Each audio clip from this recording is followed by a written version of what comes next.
தொலைக்காட்சி நேயர்கள் அனைவருக்கும் சர்வதேச இந்து மத குருபீடம் அகில இலங்கை சபரிமலை ஸ்ரீ சாஸ்தாபீடத்தின் சார்பில் இனிய வணக்கங்களும் நல்லாசிகளும். இன்றும் மங்களகரமான குரோதி வருஷம் சித்திரை மாதம் 18ஆம் நாள் 1/5/2024 புதன்கிழமை. இன்று மலர்ந்திருக்கின்ற இன்றைய பொழுதும் நம் எல்லோருடைய வாழ்விலும் எல்லா விதமான சிறப்புகளும் வெற்றிகளும் கிடைக்க, இறையருளும் குருவருளும் பூர்ணமாக கிடைக்க வேண்டும் என்று பிரார்த்தித்து, இன்று புதவாரம் என்கின்ற புதன்கிழமை. இன்று நடராஜ பெருமானுடைய அபிஷேக நாள். இந்த வருடத்திலே நடராஜ பெருமானுக்கு 6 மாதங்கள் இந்த அபிஷேகம், நடராஜர் அபிஷேகம் என்று குறிக்கப்பட்டிருக்கும். அந்த 6 நடராஜர் அபிஷேகத்திலே 3 மாதங்கள் நட்சத்திர வாரியாகவும் 3 மாதங்கள் திதி வாரியாகவும் அமைந்திருக்கும். இன்று சித்திரை மாதத்து திருவோண நட்சத்திரம். திருவோண நட்சத்திரம் என்று நடேசர் அபிஷேகம் என்று பஞ்சாங்கங்களிலே குறிப்பிட்டிருப்பார்கள், நாள்காட்டியிலே குறிப்பிட்டிருப்பார்கள். இந்த சித்திரை மாதத்திலே திருவோண நட்சத்திரம் வருகின்ற பொழுது ஒரு சிறப்பு, நடராஜர் அபிஷேகம், நடேசர் அபிஷேகம். அதே போல் ஆனி மாதத்திலே உத்தர நட்சத்திரம், நடேசர் அபிஷேகம். ஆவணி மாதத்திலே பூர்வபக்ஷ சதுர்த்தசி, புரட்டாசி மாதத்திலே பூர்வபக்ஷ சதுர்த்தசி, மார்கழி மாதத்திலே திருவாதிரை நட்சத்திரம், ஆருத்ரா தர்சனம் என்று போற்றப்படுகின்ற திருவாதிரை நட்சத்திரம். மாசி மாதத்திலே பூர்வபக்ஷ சதுர்த்தசி என்று இந்த 6 மாத அபிஷேகத்திலே 3 மாதங்கள் நட்சத்திர வாரியாகவும் 3 மாதங்கள் திதியை கொண்டதாகவும் இந்த நடேசர் அபிஷேகம் அமையும். அந்த வகையிலே இந்த நடேசர் அபிஷேகம் நடைபெறுகின்ற சிவன் ஆலயங்களில் சென்று பிரார்த்தனைகள் செய்வதோடு, நாம் இந்த அறம் செய்ய விரும்பு என்கின்ற வகையிலே தர்ம சிந்தனைகளோடு நாம் செய்கின்ற பொழுது இவையெல்லாம் நமக்கு உயர்வை தரும். தாய் தகப்பன் செய்கின்ற பாப புண்ணியங்கள் பிள்ளைகளை வந்து சேரும். அதில் எந்த விதமான மாற்றமும் கிடையாது. அப்பா அம்மா செய்கின்ற புண்ணியங்கள் பாபங்கள் இவையெல்லாம் பிள்ளைகளை வந்து சேரும் என்கின்ற வகையிலே இந்த தர்மம் தலை காக்கும், தக்க தருணத்தில் உயிர் காக்கும் என்கின்ற வகையிலே இந்த தர்ம சிந்தனைகள் ஒவ்வொருவருக்கு நமக்கு வர வேண்டும். இது பொதுவாக அப்பா அம்மா செய்கின்ற பாவத்தை ஏன் நாம் ஏற்க வேண்டும் என்று பிள்ளைகள் கேட்பவர்கள். ஒரு சில பிள்ளைகள் அப்பாவாரும் கேட்பார்கள். அப்பா அம்மா சேர்த்து வைக்கிற சொத்து, அப்பா கட்டி வச்ச வீடு, அப்பா வாங்கி வச்ச தோட்டம், அப்பா வாங்கி வச்ச நகை, அப்பா வாங்கிவிட்ட கார் பிள்ளைகளுக்கு வேணுமென்று நாம் உரிமை கொண்டாடுகிறோம். அப்பா அம்மா செய்த பாவமும் புண்ணியமும் அந்த பிள்ளைகளுக்கு உரிமையோடு வந்து சேரும். அதில் எந்த விதமான மாற்றங்களும் இல்லை. அந்த வகையிலே பிள்ளைகள் நல்லா இருக்க வேண்டும் என்ற எண்ணம் கொண்ட பெற்றோர்கள் தர்ம சிந்தனையோடு தர்மத்தை மட்டும் செய்ய வேண்டும். இது நாம் செய்கின்ற பாப புண்ணியங்கள் தர்மங்கள் இவையெல்லாம் எங்கே போய் சேரும் என்றால், இப்போ நாம் எல்லாம் அன்றாடம் எவ்வளவோ ஏதோ ஒரு வகையிலே பல வகையிலும் ஒவ்வொருவரும் நாம் சம்பாதிக்கிறோம். ஆங்காங்கே நாம் சேமிப்பதற்காக ஒவ்வொரு வங்கியிலே கொண்டு போய் பணத்தை போட்டு வைப்போம். பல பேர்களிலே இந்த வங்கிகள் இருக்கிறது. Bank of Ceylon, People's Bank, International Bank, ஃபைனான்சியா பேங்க், கொமர்ஷியல் பேங்க் என்று பல வங்கிகள். அதில் கொண்டு போய் எங்கே அதிகம் வட்டி கிடைக்குதுன்னு போட்டு வைப்போம். ஆனால் அங்கே மேலுலகத்திலே 2 வங்கிகள் இருக்கிறதாம். அதிலே ஒன்று பாவத்தை டிபாசிட் பண்ணுறது, ஒன்றிலே புண்ணியம் டிபாசிட் பண்ணப்படும். இந்த பாவம் புண்ணியம் 2ஐயும் மட்டும்தான் நாங்கள் அங்கே சேமிக்கக்கூடியதாக 2 வங்கிகள் உண்டு. என்னுடைய தொடர்ச்சியை நாளைய தினம் சிந்திப்போம் என்று கூறி, அறம் செய்ய விரும்பு என்று தமிழ் மூதாட்டி அவ்வை சொன்ன அந்த தர்மம் செய்ய வேண்டும் என்ற எண்ணம் ஒவ்வொருவருக்கும் வர வேண்டும் என்ற பிரார்த்தனையோடு டான் தமிழொலி ஓம் தொலைக்காட்சி நேயர்கள் அனைவருக்கும் சர்வதேச இந்து மத குருபீடம் அகில இலங்கை சபரிமலை ஸ்ரீ சாஸ்தாபுரத்தின் சார்பில் நல்ல ஆசிகளை கூறிக்கொள்வதில் மன மகிழ்வு கொள்கிறோம். சர்வே ஜனாக சுக்கினோ பவந்து சமஸ்த மங்களாலி சந்து சுபம்.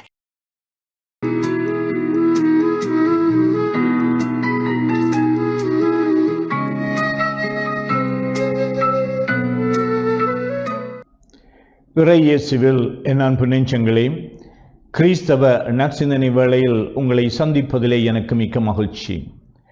ஆண்டவர் இயேசுவின் அன்பும் அருளும் உங்கள் அனைவரோடும் இருப்பதாக.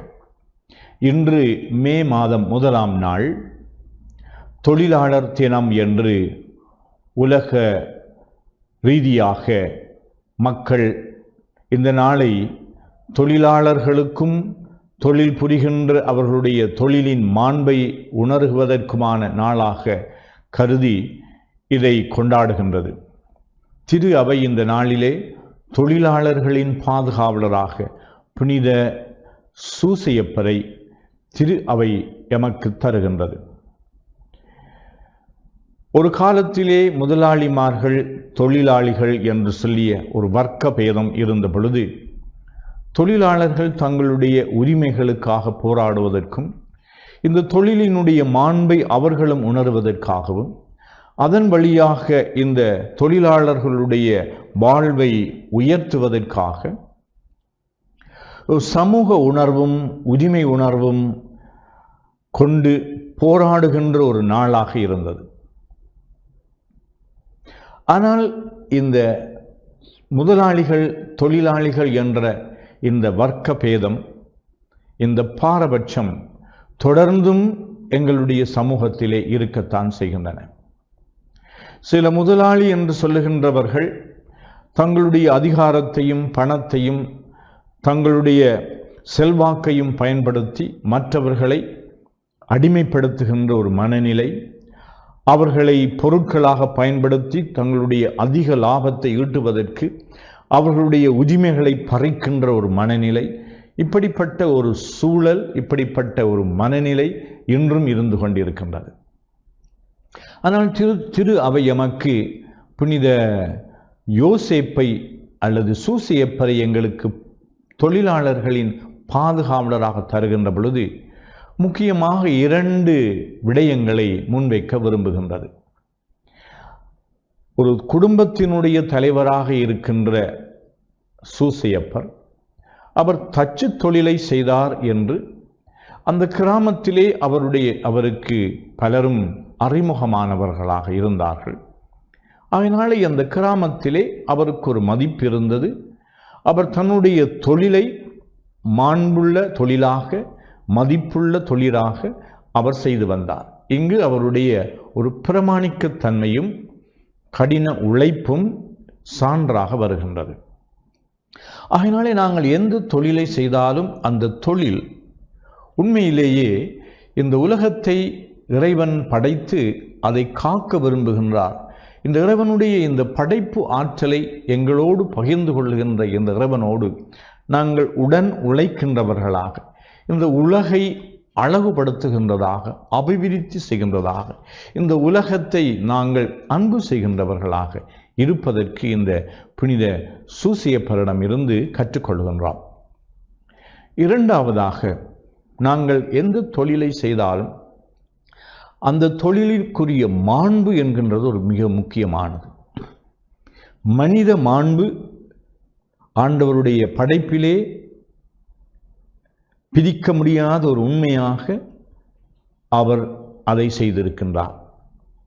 மனிதனை ஏனைய படைப்புகளிலே இருந்து பிரித்தெடுத்து தன்னுடைய சாயலாக படைத்து இந்த உலகத்தை நீ ஆண்டு கொள் என்ற உரிமையை கொடுத்திருக்கின்றார். அதனால் ஒவ்வொரு மனிதருக்கும் அவர்கள் செய்கின்ற தொழிலின் வழியாக, அவர்களுடைய முயற்சியின் வழியாக அவர்கள் வளர்வதற்கும் தங்களோடு அவர்கள் கூடவே வாழுகின்றவர்களை பராமரிப்பதற்கும் கடமையும் உரிமையும் கொண்டிருக்கின்றார்கள். ஆனால் இந்த புனித சூசையப்பர் எங்களுக்கு சொல்லித் தருகின்ற இன்னும் ஒரு பாடம் என்னவென்றால், இறைவனோடு இணைந்து நாங்கள் எங்களுடைய தொழிலை நாங்கள் எடுக்கின்ற முயற்சிகளை நேர்மையாளர்களாக கடவுளுடைய திட்டம் என்ன என்று சொல்லி எங்களுக்கு கொடுக்கப்பட்டிருக்கின்ற பொறுப்பை உணர்ந்தவர்களாக கடமை உணர்வோடும் பொறுப்புணர்வோடும் அவற்றிலே எங்களுக்கு கிடைக்கக்கூடிய உரிமைகளை நாங்களே அவற்றிற்காக போராடி அந்த உரிமையை பாதுகாப்பதன் ஊடாக நாங்கள் ஒவ்வொருவரும் மாண்புள்ள மனிதர்களாக வாழ முடியும். இந்த நாளிலே தொழில் ரீதியாக அல்லது அவர்கள் செய்கின்ற வேலை ரீதியாக பாரபட்சமாக நடாத்தப்படுகின்ற அல்லது தொழில் வாய்ப்புகளை இழந்து தங்களுடைய வாழ்வில் வறுமை கோட்டுக்குள்ளே அவர்கள் வாழுகின்ற இந்த சகோதர சகோதரிகளை நினைவு கூர்ந்து அவர்களுக்காக இறைவனிடம் மன்றாடுவோம். அவர்களுடைய முயற்சிகளெல்லாம் பலன் கொடுக்க வேண்டுமென்றும் அவருடைய முயற்சிகளிலே அவர்கள் தங்களுடைய மாண்பையும் மதிப்பையும் அவர்கள் பெற்றுக்கொள்ள வேண்டுமென்றும் அனைவருக்காகவும் இந்த நாளிலே புனித சூசையப்பருடைய பரிந்துரைகள் வழியாக இறைவனை பார்த்து அருள் வேண்டுவோமாக. ஆமென்.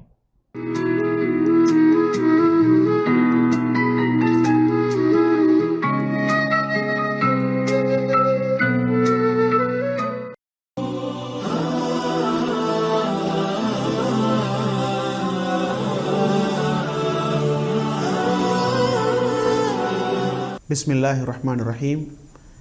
இஸ்லாமிய நற்சிந்தனையோடு இணைந்திருக்கக்கூடிய நேர்கள் பார்வையாளர்கள் அனைவருக்கும் அஸ்ஸலாமு அலைக்கும் வரஹ்மத்துல்லாஹி வபரகாத்துஹு.